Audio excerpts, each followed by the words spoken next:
C'est un président de la République très ému qui s'est adressé aux combattants de la liberté et de la paix.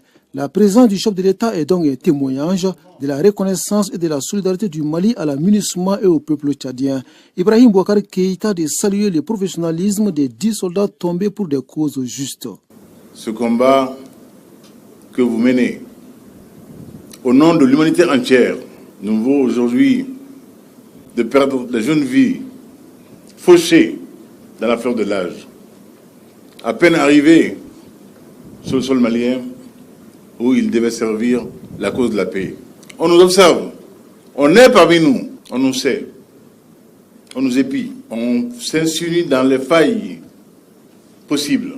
Et cela nous interpelle, certes à plus de vigilance, mais aussi à des reconsidérations sûrement douloureuses, mais auxquelles nous ne pourrons pas échapper.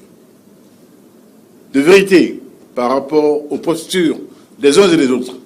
Le métier des armes n'est pas comme les autres, fait parfois du sang. Dans la lutte contre le terrorisme au Mali, les Tchadiens ont payé à ce jour les prix forts. Voici les murs sur lesquels sont gravés les noms des soldats de la MINUSMA, morts pour la défense de notre pays et la préservation de la paix mondiale. 2/3 des victimes est tchadien. Le Mali reconnaît les sacrifices consentis par ce peuple ami. L'hommage au Tchad est dû. L'engagement du Tchad est constant. Le président Déby, grand Africain, a pris conscience parmi les tout premiers de notre communauté de destin.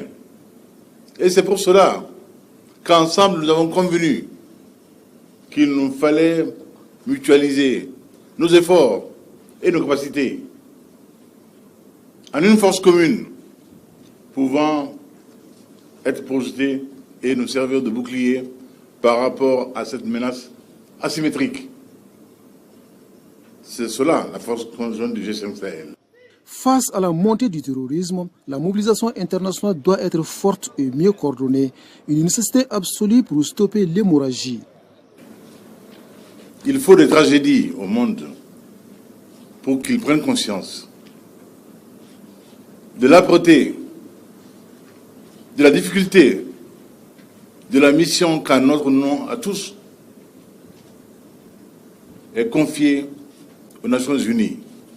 Nos Nations Unies, dont nous oublions quelquefois qu'elles sont nôtres, qui dans un effort d'intelligence rassemblée, en avons convenu à San Francisco, au sortir de celle que nous souhaitions être la der des der. Vous, soldats de la paix, casque bleu, avait l'une des missions les plus belles de ce 21e siècle.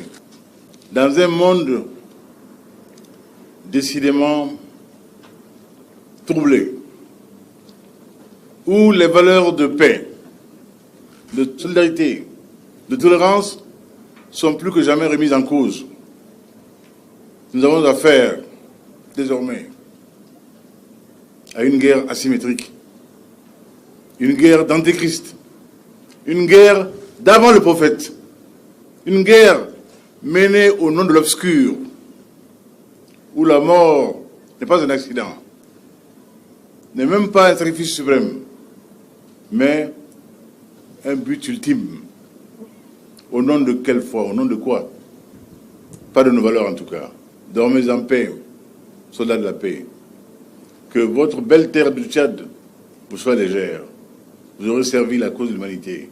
Comme il est venu, le chef de l'État a réparti le cœur plein de tristesse, mais avec une conviction forte, la guerre contre le terrorisme sera gagnée.